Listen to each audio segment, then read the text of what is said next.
रायपुर से ही बड़ी खबर। बजट पर सियासी बहस। केंद्रीय मंत्री हरदीप सिंह पुरी ने गिनाई बजट की खूबियां।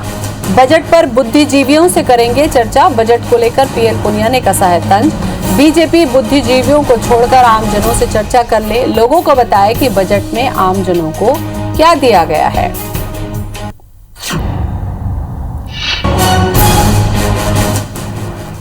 तो केंद्रीय मंत्री हरदीप सिंह पुरी ने बजट की खूबियां गिनाई हैं। तो पीएल पुनिया ने कहा है कि बजट पर बुद्धिजीवियों से क्यों आम लोगों से चर्चा करें, उन्हें क्या मिला है ये बताएं।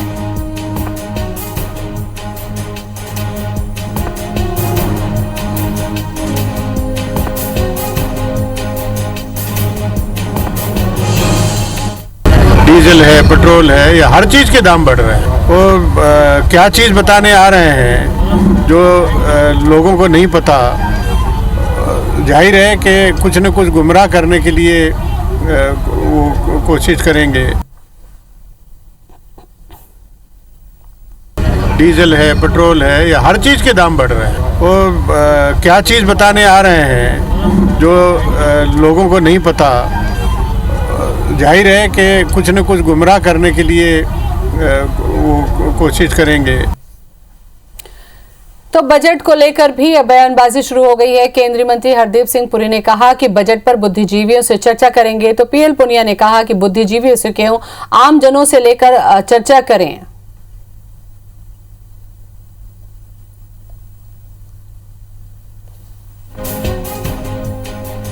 तो क्या कहा मंत्री जी ने, ये भी सुन लीजिए बजट को लेकर। 2014 से लेके 2020 तक जो कृषि मंत्रालय का बजट है वो 6 गुना ज्यादा बढ़ा है। 1,34,000 करोड़ हो गया कृषि मंत्रालय का। 220 करोड़ प्रधानमंत्री किसान सम्मान निधि, मैं एक जैसे एग्जांपल दे रहा हूं, और 10,000 farmer producing companies FPOs, 600 crore farm mechanisation के लिए। अगर ये सबको जोड़ें तो मैं समझता हूं बहुत ही इंप्रेसिव बजटरी आउटलेज हैं।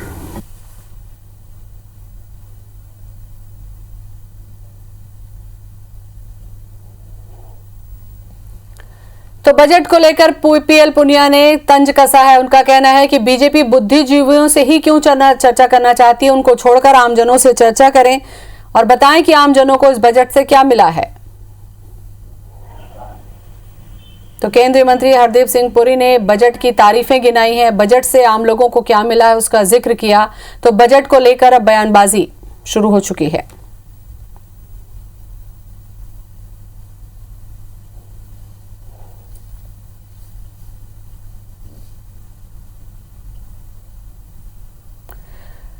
तो इस पर चर्चा करने के लिए सुरेंद्र वर्मा हमारे साथ में जुड़ रहे हैं कांग्रेस से, और बीजेपी से संदीप शर्मा हमारे साथ में जुड़ रहे हैं। सबसे पहले संदीप जी, मैं आपका ही रुख करूंगी।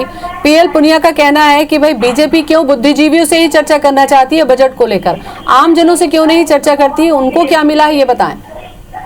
देखिए, केंद्रीय मंत्री पुरी जी जो है बुद्धिजीवियों को कोई बजट समझाने नहीं आए हैं, बल्कि ये चर्चा करने आए हैं और यह जानने आए हैं कि एक परिवार की परिक्रमा में जो लगे हुए गुलाम हैं उनको इस बजट के बारे में कैसे समझाया जाए। उन्हें क्या इस बजट के बारे में समझाया जा सकता है या नहीं समझाया जा सकता। दूसरी बात यह है कि बजट में 2 लाख करोड़ रुपया का धान खरीदने के लिए रखा गया है और 70,000 करोड़ रुपया किसान सम्मान निधि के लिए रखा गया है। ये 2,70,000 करोड़ रुपया देश की 70% आबादी जो किसान है, जो मध्यम परिवार के लोग हैं, इनके जेब में पैसा जाएगा। उज्ज्वला योजना के द्वारा जो 1 करोड़ महिलाओं को गैस कनेक्शन दिया जाएगा, वह गैस कनेक्शन इस देश की गरीब महिलाओं को दिया जाएगा। ये कोई नीता अंबानी को गैस का कनेक्शन नहीं दिया जाएगा। आपको बताना चाहता हूं मैं जानकारी के लिए कि 2,34,000 करोड़ रुपया स्वास्थ्य के क्षेत्र में रखा गया है। ये जो स्वास्थ्य के क्षेत्र में पैसा रखा गया है, इसमें गरीब लोगों का इलाज होगा। यहाँ पर पीएल पुनिया जी तो जाने वाले नहीं इलाज कराने, गरीब लोग जाएंगे जिसका फायदा गरीबों को मिलेगा। और ये 2,34,000 करोड़ रुपया है जो पिछले बजट की तुलना में 125% ज्यादा है। एक और बात बताता हूं मैं, 1,18,000 करोड़ रुपया सड़क बनाने के लिए रखा गया है। जब ये सड़कें बनेंगी तो ये सड़क में मजदूर काम करेंगे, इंजीनियर लोगों को काम मिलेगा, क्रेशर वालों का गिट्टी बिकेगा, तमाम चीजें इसमें होगी। और इस सड़क पर हमारे जैसे आम लोग चलेंगे। पीएल पुनिया जी नहीं चलेंगी सड़क में, क्योंकि हवाई जहाज में चलते हैं। ठीक है, सुरेंद्र वर्मा जी भी जुड़े हुए हैं। संदीप जी, आपने जितनी बातें कही उसका जवाब भी मैं ले लूं, उसका जवाब भी मैं ले लूं। सुरेंद्र जी, आपने सुना अभी संदीप जी को, उन्होंने बताया कि लाखों करोड़ बुनियादी सुविधा, चाहे सड़क की बात हो, उज्ज्वला योजना की बात हो, किसानों की बात हो, उसके लिए बजट में पैसा रखा गया है। फिर क्यों ऐसा कह रही है कांग्रेस की इसमें आम लोगों के लिए कुछ भी नहीं है? क्या तर्क है? ज्योति जी, आर्थिक निरक्षर जो अनर्थ शास्त्री हैं, उनके कुतर्क से पूरा देश जो है जूझ रहा है, और इनके जो आर्थिक गलत नीतियों के का जो भुगतान है उसकी सजा जो है पूरे देश की जनता भुगत रही है। ये बात करते हैं संदीप शर्मा जी, वरिष्ठ नेता है भारतीय जनता पार्टी के, किसान नेता हैं। ये झूठ और भ्रम फैलाना छोड़ दे।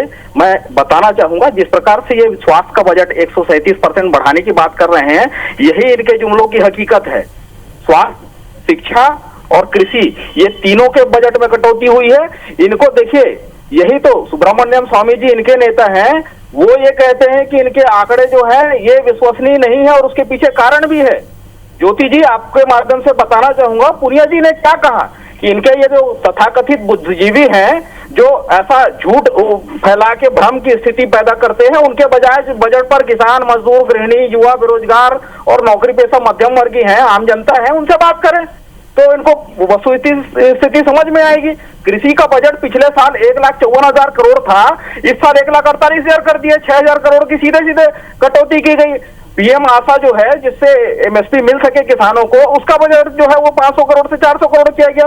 पीएम सम्मान निधि योजना है, जिसके बारे में माननीय शर्मा जी जो खुद किसान नेता हैं, वो ऐसे अनर्गल बयानबाजी, झूठे तथ्य प्रस्तुत न करें। 75,000 से 65,000 करोड़, 13% की कटौती की गई है। MIS-PSS जो स्कीम है, 2,000 था, खर्च किए 1,000, अब उसको घटा के 1,500 करोड़ कर दिए हैं। FCI से PDS, ये महत्वपूर्ण बात है ज्योति जी। जो शांता कुमार आयोग की सिफारिश थी, ये बात तो करते हैं स्वामीनाथन की, लेकिन पिछले दरवाजे से शांता कुमार आयोग की सिफारिश को लागू करने के लिए ये FCI को, PDS को, राशन वितरण सिस्टम को खत्म करना चाहते हैं। और इसी कारण से जो नेशनल स्मॉल सेविंग फंड से जो लोन देने की जो प्रक्रिया है FCI को, उसको बंद कर दिए, ताकि FCI को बर्बाद किया जा सके और चंद पूंजीपति जो साइलो बना के रखे हैं लाखों लाख मीट्रिक टन स्टोरेज करने के लिए, उनको फायदा पहुंचाया जा सके। इसलिए ये पूरे देश की जो पता है संदीप जी, अब आप जवाब देते हैं, उसके बाद में अब समय कम है, क्योंकि आपने सुना शिक्षा के बजट में ऐसा है, ये तो बोलने देंगे तो चुप होने वाले नहीं है, तो टेप रिकॉर्ड है, बच्चे रहेंगे। अब देखिए, आपने मुझे बोलने क्या दिया, लेकिन वो चुप नहीं हो रहे हैं। वो नहीं चुप होंगे। देखिए, मैं आपको बता रहा हूँ, ये जो बैठे हैं इतनी लंबी लंबी हाँक रहे हैं, इनको पूछिए 5 लाख मकान गरीबों के लिए बनाने के लिए नरेंद्र मोदी ने पैसा दिया था, इसको इन्होंने क्यों लौटा दिया? गरीबों के इलाज के लिए, जो यहाँ पर स्मार्ट कार्ड इन्होंने बंद कर दिया, तमाम चीजें बंद कर दी। किसानों के धान छत्तीसगढ़ की मंडियों में 600 रुपए क्विंटल बिक रहा है। देखिए, उनका धैर्य नहीं है। ये देखिए, इनके देखिए वाचाल पर ना देखिए, इनके देखिए एक दिल मिला रहे हैं। जवाब आप दे दीजिए, कैसे चर्चा करेंगे ऐसे लोगों से?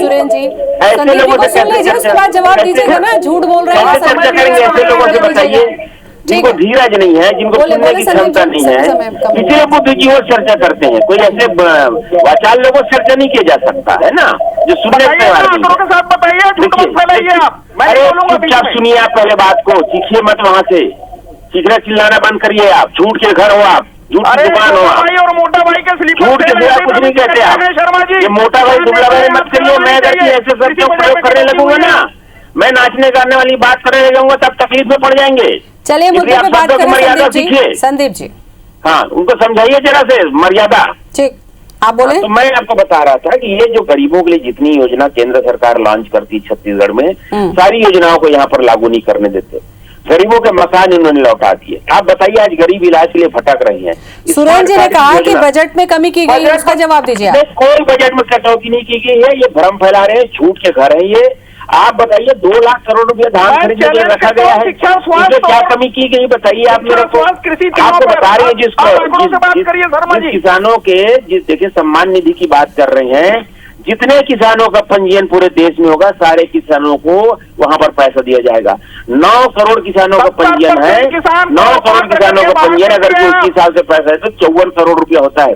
लेकिन उसके बावजूद 65,000 करोड़ 65 लाख करोड़ रुपए उसमें रखा गया है। इसमें क्या बुराई है बताइए आप मेरे को। आप पंजीयन कराइए किसानों का, अगर उन किसानों को नहीं मिलेगा पैसा, उसके लिए जिम्मेदार हम यहाँ बैठे हुए हैं। इसलिए आप वहां से चीखे चिल्लाइए मत। आप यदि मकानों के पैसा वापस कर दोगे यहाँ से, तो निश्चित रूप से बजट में कटौती होगी। धान खरीदी के लिए, स्वास्थ्य के लिए सारे बजट में बढ़ोतरी की गई है। एक बात बताऊं ज्योति जी, मैं आपको सन 2014 में टोटल बजट चलिए संदीप जी, जितना मुझे लगता है कि जितना भी मैं सवाल करती जाऊंगी ये बस बहस का मुद्दा ही बनकर रह जाएगा, क्योंकि बजट आम जनता के लिए होता है। अभी तो जनता तय करेगी कि उन्हें वास्तव में कुछ मिला भी या केवल बयानबाजी होती रह गई। शुक्रिया आपका संदीप जी, और सुरेंद्र जी आपका भी बहुत बहुत धन्यवाद।